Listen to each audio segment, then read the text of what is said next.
Hello, Jules. Today I would like to talk to you about Mother Russia, where I am from originally. I'm very excited for this one. I would love to learn more about Russia. I'm very excited too. I am from Russia. I'm from St. Petersburg originally. I was born there when I was 4 years old. We ended up not exactly fleeing, but it was hard to get to America. Like, we had to go through so many of these pencil pushers. And it was just a matter of being lucky enough to find the right pencil pusher that would look at us and say, all right, fine, you can go. Like, that is literally how people did things back then in 1993 when they wanted to get away. And it was not a really sure time of what was going to happen. Like, there were some factions that were more fascist. There were some that wanted to revive communism. It was a little bit after, like, the whole time of perestroika, as they call it in Russian, which was orchestrated by the KGB, but we'll get into that later. What channels did you have to go through to move here, and when was that? Because you used a special program, didn't you, to come here? Was it through Israel, or was it? It was a Jewish program where Jews could go either to Israel or to the United States. So we ended up going to New York, and I'm really, really grateful for being in this country. I think it's just a really big honor. Like, despite all the bad things, the corrupt things that America has, we were able to make something out of ourselves here, starting with absolutely nothing. And the one thing that we also noticed when coming here was that the American people were so friendly. Like, they helped us out tremendously when we were first moving, even just physically. When we had a couch out and we had to bring it into the house, we had complete strangers just coming over and say, like, hey, can I help you with that? You know, in Russia, there are a lot of really wonderful, kind-hearted Russian people out there. But unfortunately, what ended up happening to Russia ended up resulting in a lot of darkness and a lot of resentment. And usually you're going to be faced with that brutal honesty of the Russian character when you would talk to people. Like, once you get to know them, they may end up opening themselves up to you. Maybe you'll even become best friends, drinking buddies, or whatever. But there is always this, at first, mistrust of whoever is perceived to be the outsider. I remember when I was touring high schools when I was younger, I visited a school called Poly Prep, and they had this Russian wrestling coach who was pretty legendary in the wrestling community. And I remember when I met him, I'm going into my sophomore year, he shakes my hand and then my dad's hand, and like both of our hands started throbbing. It was like a cartoon. We're like, why did you just shake our hand so hard? And then he shook my mom's hand, and he was like very delicate with it. And my mom was like, it was a very nice handshake. And like my dad and my hand, it was just like, oh my God. It was just, I could tell they're very hard. They're very. Well, you have to be hard in order to survive the things that they ended up surviving. Like, you just think of all the casualties during World War II, or even before that during the Communist Revolution, before that during the Napoleonic War, before that during the occupation by the Golden Horde. You know, like, you could just go on and on and on and see all of these pressures.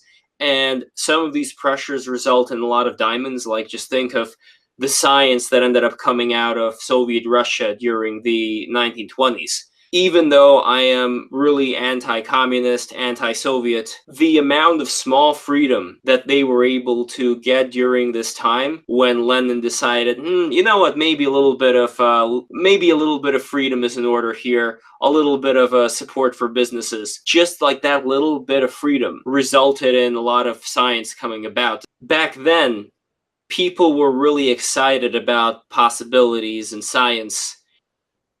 And then it all ended up going downhill with Stalin, where you ended up coming back to this idea that was present before in Russia, where you have this father figure, this czar, this daddy, whatever it is you want to call it. And I know that we have an idea here in the United States, which I think is a much more positive idea of what it means to be a father. When tourists visit Russia for the World Cup and they see the environment there, it's like a Potemkin village, which is a phrase that would use to describe this edifice that was created for Catherine the Great by a minister of hers in order to show what looks like a real village, while in fact it is all just made up cardboard, or like wood, and just like, something It's that for is show. It's almost like the ghost cities in China. Only those were poor economic planning. Like they thought they could build the infrastructure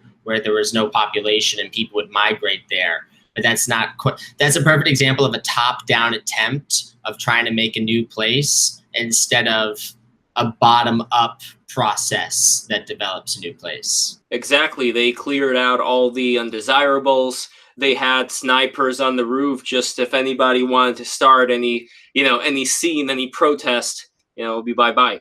So there's Potemkin. So you're saying that there's Potemkin villages in association with the World Cup? Yes.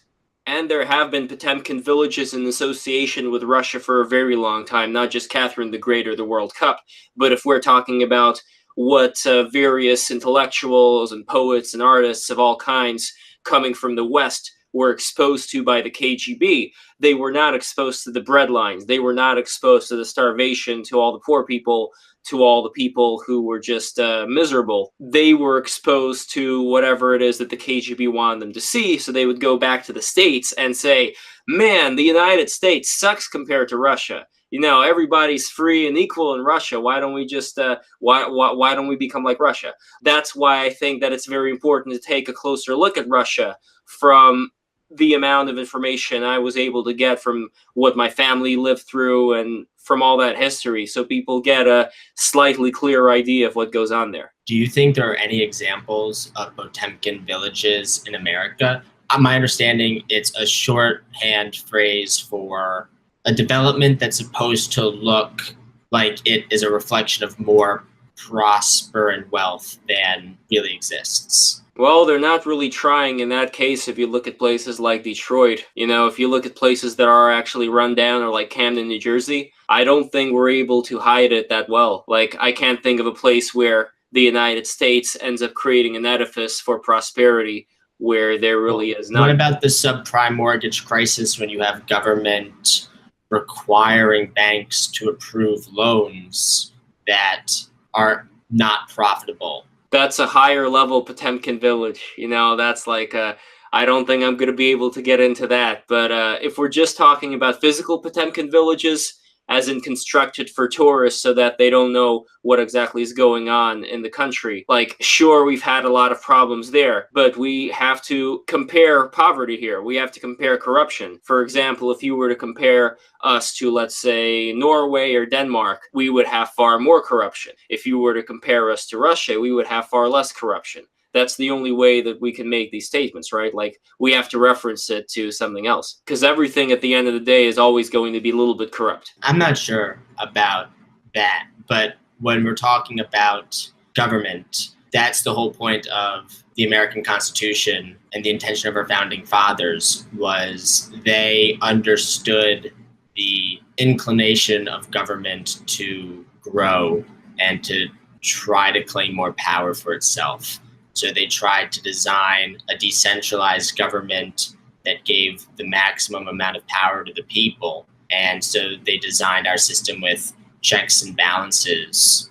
No, that's a good point. And that's why I see Russia as being kind of our evil twin in that regard, where they're completely different when it comes to the freedoms people have. They don't have the Second Amendment. You can't just go out and buy a gun in Russia and shoot it for, like, even for hunting and stuff like that. It's very, very restricted. They do as much as they can to prevent there being any kind of insurrection, because the government itself, even though it's really loved right now, as soon as the people start to starve, it's gonna change like that. I think what's funny or hard for people to wrap their heads around is how starvation can just trigger like that at the snap of a finger. When you talk about these tragedies of hyperinflation in Venezuela or in other examples in history, like when Germany went through hyperinflation. When the French Revolution happened, the peasants only started to revolt when they ran out of food, when they started to get hungry.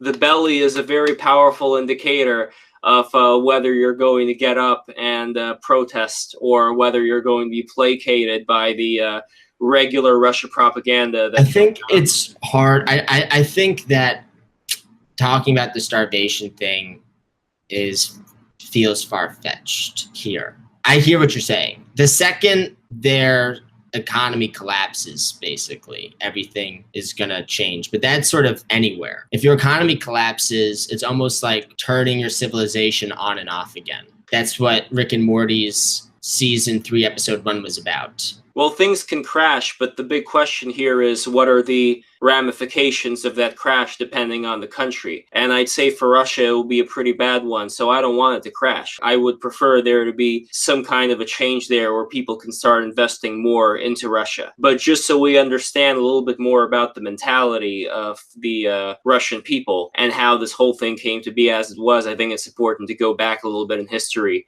and see where it all started from. So the Russian people, for a long time, they were various pagan tribes who were, I'd say, Slavonic mixed with Finnish, Baltic, that kind of ethnicity. The people who ended up ruling them, however, starting from Rurik in 862 to 879, he belonged to what is referred to as the Varangian tribe, which is similar to Danes, Swedes, Angles, and Gotlanders. And this has been present for a very long time in Russian history, like from the dynasty that he founded all the way, I kind of think, to Putin. Just to make a long story short here, if we take a look at the English royal family, for instance, and all the royals, they were all connected. Nicholas II, who was the last Tsar of Russia, was a distant cousin of Queen Victoria. And that's been the case for a very long time with all these connected royals, where the Europeans were the ones who ruled over the Russian people for a long time.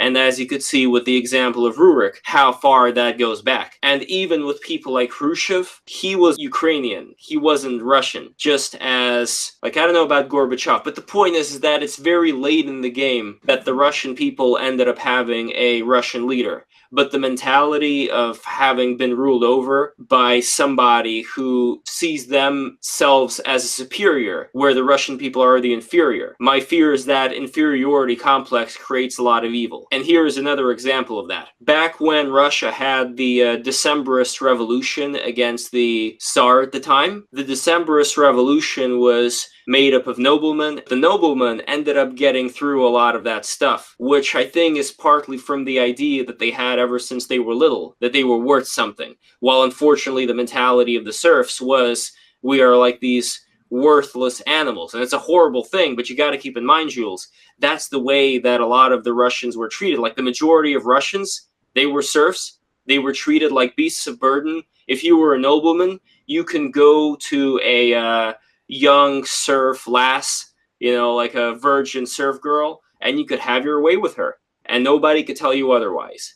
And everybody was used to it. You know, that was just the way that things worked. So just take that kind of mentality and then think of what happens when you introduce somebody like Stalin into the mix, you know, like a ruthless dictator, and you introduce propaganda, and you introduce all of these ideas. Like, Russians have been ruled by a lot of these kinds of foreigners for a long time. They've always been knocked down a peg, whether it was them, whether it was Alexander Nevsky, who was collecting money for the Golden Horde, which is a subsidiary of the Khans, like Genghis Khan, Kublai Khan. I'm not really sure what the Khan was during that time, but the point is that there's always been this hierarchy of people that were always above the Russian people, and eventually it came to a really, really bad state where Russians, for about, I believe, 800 years, were kept in a state of servitude. They lost the ability to be free, to think freely.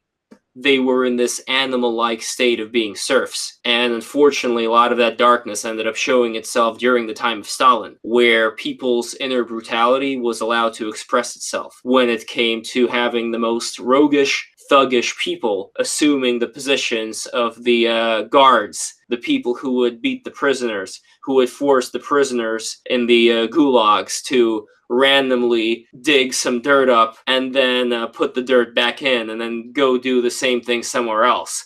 You know, like this, just like this psychological and physical torture, which is exemplary of just cruelty without there being any necessity for it. You know, it's not like they got all these workers together to build a pyramid, you know, like it was just plain. It sounds like discipline and punish. Well, you didn't have to be an intellectual during those days to understand something was up. But even something as obvious as, hey, look, all my friends and neighbors are disappearing. I wonder who's behind this. People still had so much faith in Stalin. Even when they were sent to the gulags, they thought, oh, Stalin may not have known about this. There was somebody who made some mistake. I shouldn't be here. I'm a good communist. And so it went. It wasn't even a matter of punishing certain people who did wrong things. You would have a list in front of Stalin. Stalin would just sign off random names on that list to get a certain amount of names in a day, and those would be But how much of that is a reflection of a really bad person, and how much of that is a reflection of the system of communism? And I want to use a more technical definition of communism because it's such a muddled word over here these days. It's centralization. It's big scale, top down authoritarian government and centralization. So it's a type of redistribution, but communism, a lot of people like to get into semantics about what's the difference between socialism, Marxism, communism. For our intents and purposes, and for all intents and purposes, I think they're interchangeable enough when it comes to understanding how their organizational methods for complex systems and their top-down, authoritarian, centralized, and redistributive through government bureaucratic glut. I think there's a trinity going on if we look at the time of Stalin, where we have Stalin, the leader, one part of the trinity, the system, which is top-down, authoritarian, central planned, which is another part of the trinity. And then we have the people themselves, which is the last but a very important part of the trinity, where if you didn't have enough people who were in this darkened state of, not really being that far away in terms of generations from being treated like animals, which is a horrible thing to say, but that's what it was, I don't think you would have been able to maintain it as much as it was maintained. Especially when, like I said before, you had people that would never, even after the Soviet Union fell, you would have old people who would still cry about Stalin. Oh, we miss him so much. That's how deep this mentality of having this father, lord over you. To me, it reminds me of how a lot of kids go through school constantly trying to please their teacher, because a lot of people, when they try to get rewards, they do it because they're looking at an authority person who has power over them. And so they just want to say what they think people want to hear, or what they think people around them feel most comfortable hearing, right? Whether or not it's what people around you think or feel. But, if you're in a place like Russia, the time of Stalin, I imagine saying things that people agree with could also make a lot of people distance themselves from you because they don't want the KGB knocking on their door in the middle of the night. Sure, it's partly a mentality of fear, but it's also a mentality, I think, of dependence. And my great-grandfather was sent to the gulags. He was sent to the work camps, but he was then sent during World War II into this combat unit called the Strombat. And to give you a little bit of a background about what exactly the Strombat is, it is a unit made up of prisoners who were captured in the same way that some people were killed, some people were sent to the gulag. Like, these are all just like sometimes random people that were selected by Stalin and his cohorts to be sent to these things or to be killed. My great-grandfather was in the Strombat. In front of him were the Germans. At the back of him were the Russian soldiers with their guns pointed directly at him and the rest of the Strombat units. That's so crazy. It is crazy. They were Operation Human Shield from South Park, if anybody... That's so crazy. I can't imagine anyone going through that experience. That is so surreal to think he went through that and survived that. And like he can tell that. How long did that last? Like, what is it like when he tells that story? Well, unfortunately, I wasn't around for him to tell that story to me during the time that he was alive. But the one thing that he was always proud of is that he was able to outlive Stalin. Good for him. That is awesome. And he also became a little bit of a sidetrack here, but he also became a priest during the time that he was in that situation. Not even for him, like he wasn't a really religious person, but it was for the people who were all around him, because having that belief in the higher power was able to help for getting through this stuff. Because keep in mind that the Soviet Union was also atheist. They got rid of a lot of these ideas. And the weird thing now So is you said he was trying to be a priest, not a rabbi? yeah, I have like all kinds of roots, man. Like, Do you have dual citizenship? dual citizenship? Do you have dual citizenship? Nope. No? Do you have Nope. you have an American passport? Yeah, but anyway, my great grandfather ended up becoming a priest, not for himself because he wasn't a religious person, but for the other people. Because if you have that faith in God that the Soviet Union, through being an atheist state, stamped out a lot. Like, if you don't have that, for a lot of people, you don't really have that much. So it did help a lot of people to get through that time. So now Russia embraces the church again. So the USSR was atheist, but now it's more Christian.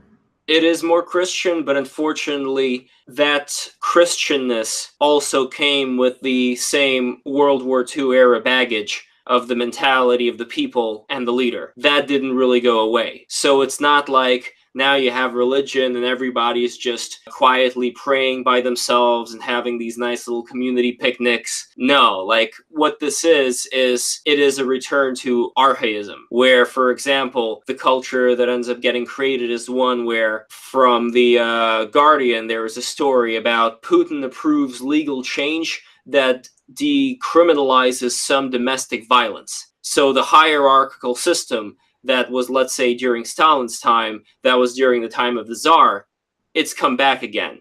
It may be dressed in a slightly different kind of fashion, but the mentality is still there. And it's a very unfortunate thing, because look, I don't have anything against people praying to whoever they want to pray to, but there should be a very big distance between the church and the state.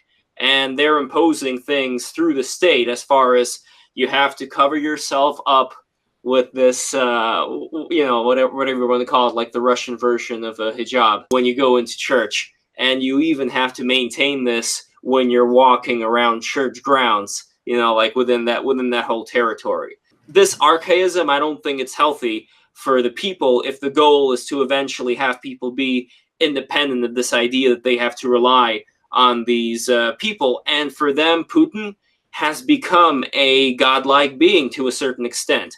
We have people who, because of these super corrupt governors or ministers or whatever the hell they are, end up being out on the streets. We're talking old women. We're talking college kids. Just to back up, you would describe Putin as being considered godlike, but what about the Queen of England or Mao or Donald Trump even?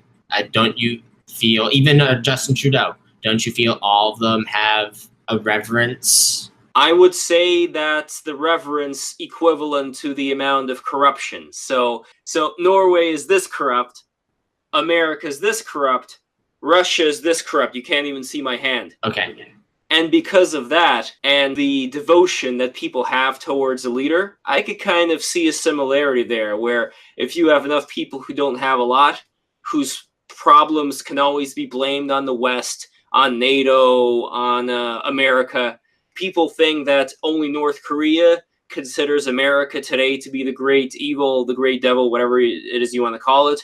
No, sirree, Bob. Russian people, the stuff that they're getting on their news, like people talk about fake news here in America, they have not seen Russian TV where they talk about a Russian kid in Ukraine being crucified, like nailed to a post or something by these bloodthirsty Ukrainians. Like that's the kind of media that they're getting there. It's really intense. And then you have all these poor people who were kicked out of their homes by these corrupt ministers who have nowhere to go. They're out on the streets, and they make a video where they beg and plead for Putin's help.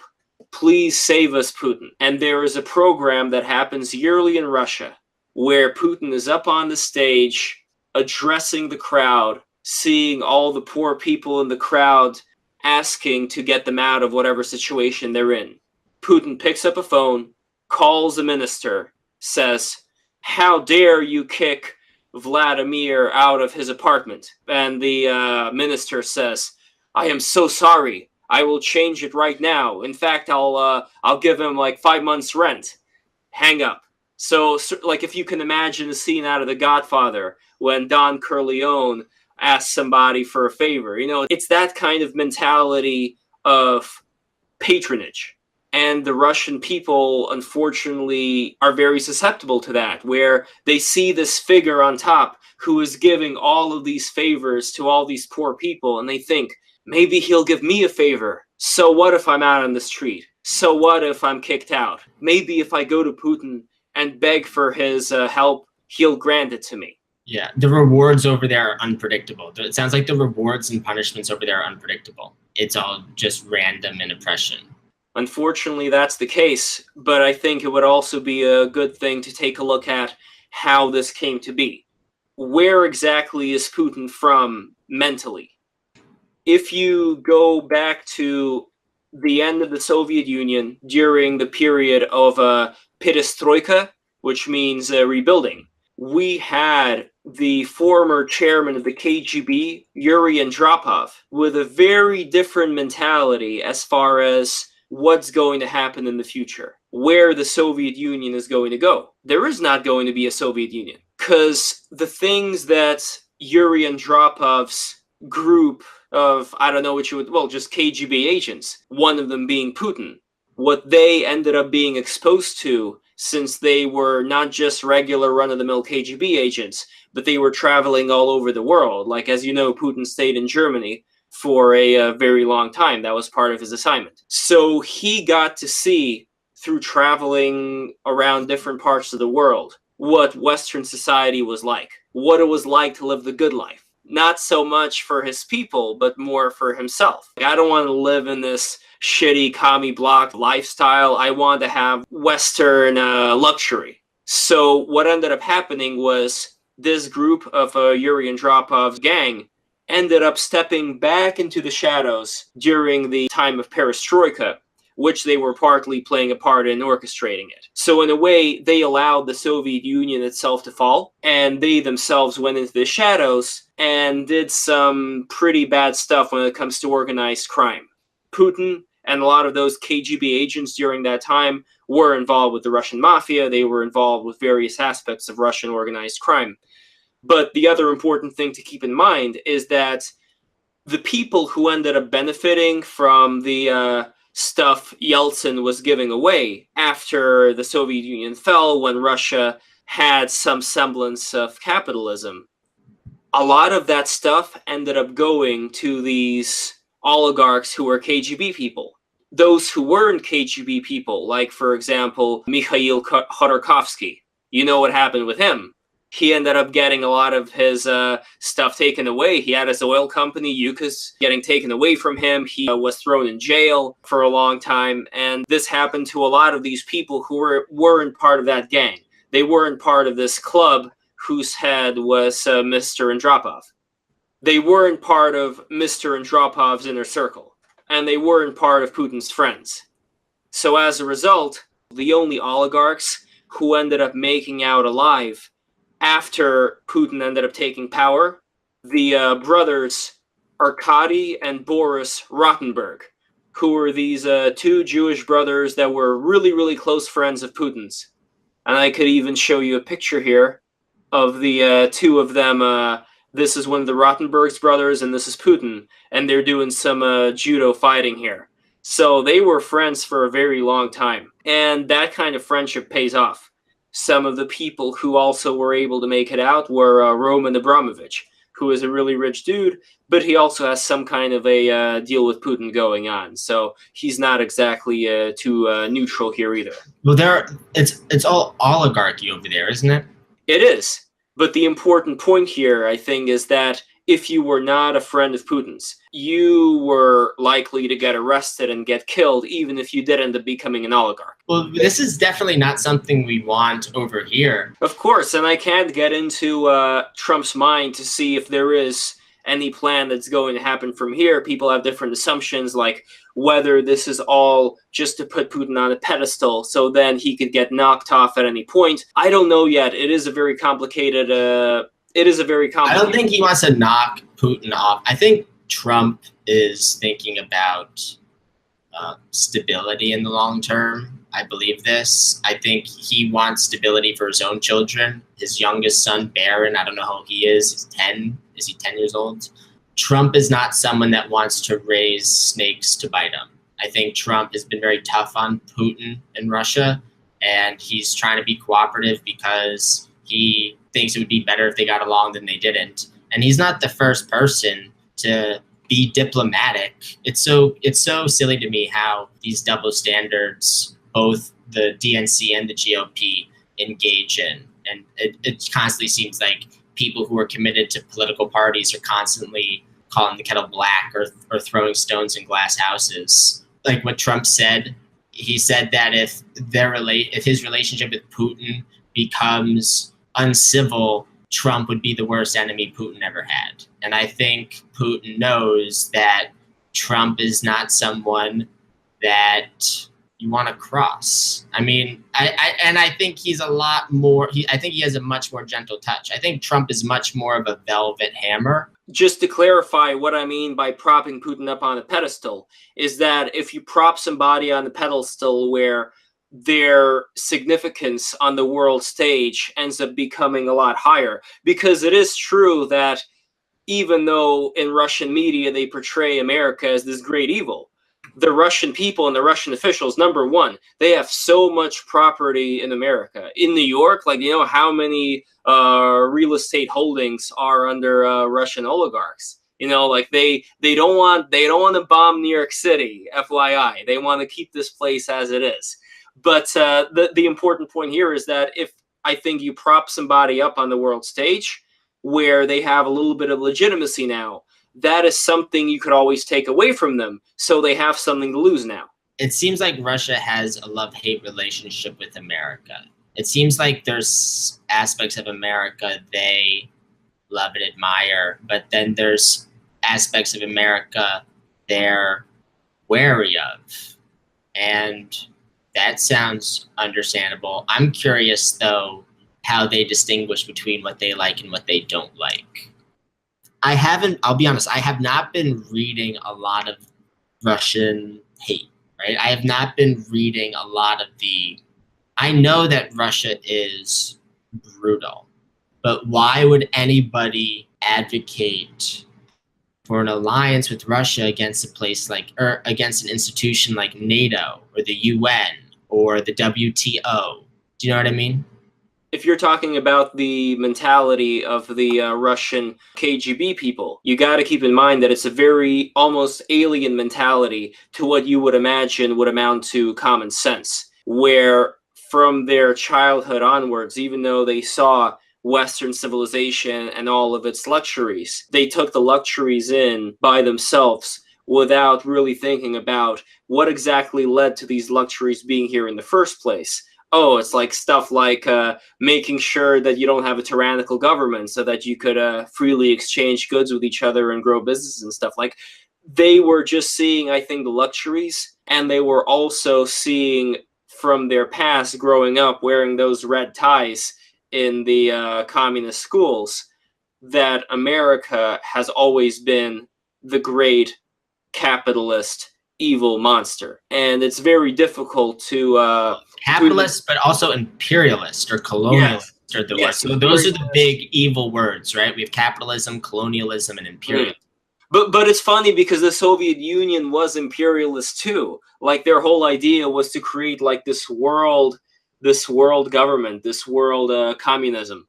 So in that sense, that's imperialist. So it's like, don't throw stones in glass houses.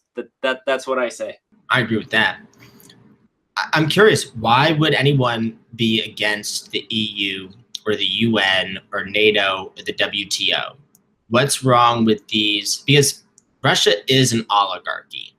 And so some people describe those international institutions or organizations I just listed, they describe them as mechanisms for oligarchy globalism. And that's where we often hear the term like globalists. They're talking about globalists. They're talking about a very particular type of mechanism, globalist international mechanism, that is, the rhetoric says it's all about aiming to unite everyone.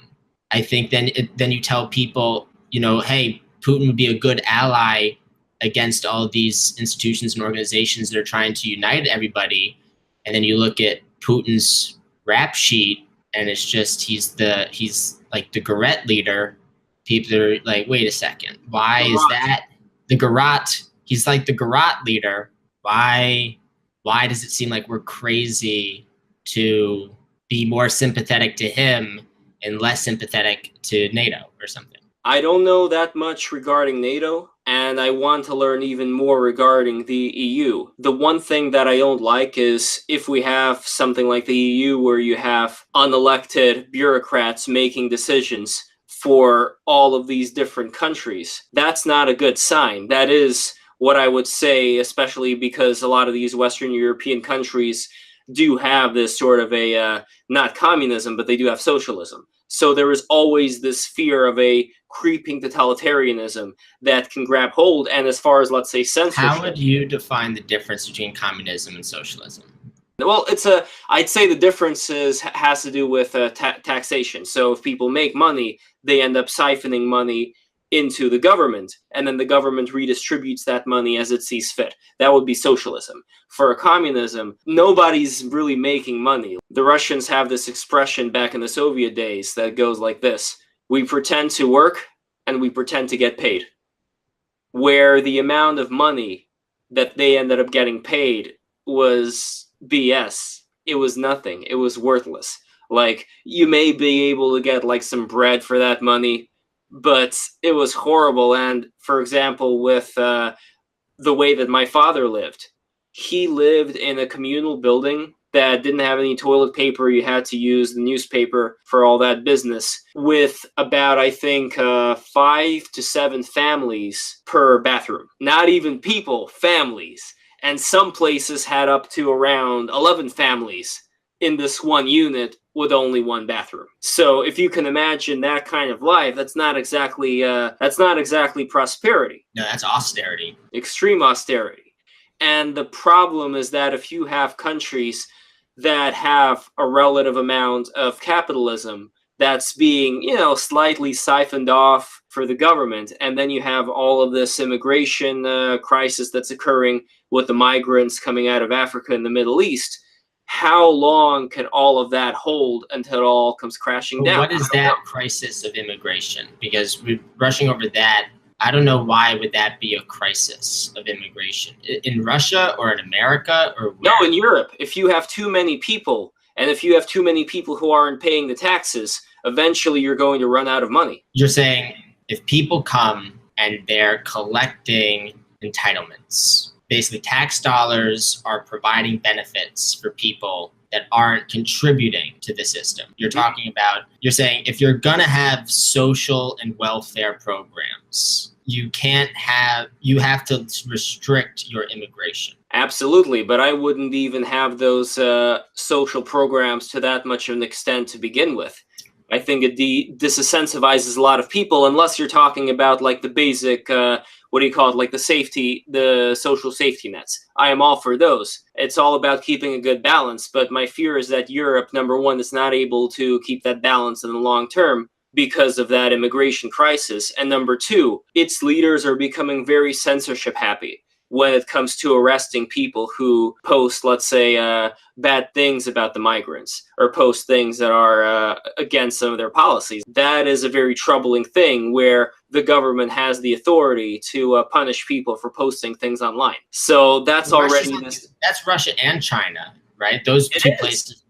Absolutely it is. But it's also the EU. And it's weird. Google censors a little bit and Twitter censors a little bit, but it's all a creeping scale. Aren't they censoring different things? So here's an article from The Guardian. Russia passes Big Brother anti-terror laws. The lower house of parliament voted 325-1 to adopt the Yarovaya law, which is criticized by Snowden, who tweeted on Saturday that the Big Brother law was an unworkable and justifiable violation of rights that would take money and liberty from every Russian without improving safety. The legislation makes it a crime to not warn the authorities of, quote, reliable information about planned terrorist attacks, armed uprisings, hijacking, and several other crimes. Expressing approval of terrorism on the internet will now be punishable with up to 7 years in prison. The legislation obliges telephone and internet providers to store records of all communications for 6 months and all metadata for 3 years, as well as help intelligence agencies decode encrypted messaging services. It also appears to take aim at Kremlin opponents and protesters. So this is the against the government thing that I was referring to. The maximum punishment for extremism, a charge that has been increasingly brought against social media users critical of Russia's involvement in Ukraine, will be increased from 4 to 8 years in prison. Encouraging people to take part in mass disturbances will become a crime punishable by up to 10 years in prison. So there you have an example. Well, they also passed laws in Russia. Now it's legal to beat your wife over there. Is the purpose of that? Like when you're passing laws like that, which are just so clearly inhumane, if common sense exists, which it's debatable if it does or not, is there any function for it? Is there any way to understand them beyond just cruelty? And it's hard to. And it reminds me of China passed a law called the law that makes men laugh and women cry, that says if there's ever a divorce, the man gets everything no matter what. And it almost seems the whole purpose of it, like when you talk about religion, you were talking about religion earlier. So Russia went from being an atheist to an orthodox nation. It seems they're using this orthodoxy for stability for a future storm that may or may never happen. If you think about marriage is designed to be an economic institution, why is government involved in marriage at all? Like, why do two people in America need a license to get married? And a lot of it has to do with the tax benefits that you get from it and how you become an institution. Marriage is physically an institution, right? So you get certain rights that come with that, but it's designed for not only societal stability, but economic stability. And if we're not on a gold standard anymore, there's a lot of magic that goes along with economics these days, where it's alchemy almost. And these aren't even my words. I mean, one of George Soros's most famous books is called The Alchemy of Finance. Very few people have an understanding of the difference between central banks and regular banks, and how currency is issued and what its worth is based on. And all of it is based on, these days, our faith in government's ability to ensure that it's worth something. So some of these brutal policies in Russia, it seems like they're preparing for nuclear winter. If people are going to be able to invest in Russia, then this ironclad mentality that he grew up with isn't really going to be needed anymore. How can you be so sure about that? How do you know it's not a similar road to serfdom? It's pure oligarchy over there. It's not capitalism. It's cronyism on a scale that overshadows the cronyism that we have in America. That's my exact point, though. The system that you have in Russia right now is one where if you create a beautiful business with, let's say, you're a vodka salesman, and then you create your own brand of vodka, you start to have the distillery or whatever, however they create vodka, and you run it now. All of a sudden, one day you come to work and you get a notice that your company is now owned by a friend of Vladimir Putin. You can't do anything anymore. They have your money, they have your business, and they have your family. You can leave, but your family will stay. They're not going to let your family leave. So that's why I think people don't want to invest in Russia, because they don't want their businesses to be taken away by this whole oligarchical, corrupt system. But my point is that if there is a way to have that system be infiltrated where businesses would be able to be independent of these influences. I don't know how, but if there was some way to do that, then the economy could start to grow. Isn't that what NATO or the EU or WTO, isn't that what they're trying to accomplish? As far as Russia, I have to study it more and see. I don't think we necessarily need to look at NATO or the EU just looking at the bad creeping things of totalitarianism. We could look at the good aspects when it comes to companies being able to freely trade with each other. And again, that's like, it's a very black and white way of seeing these things.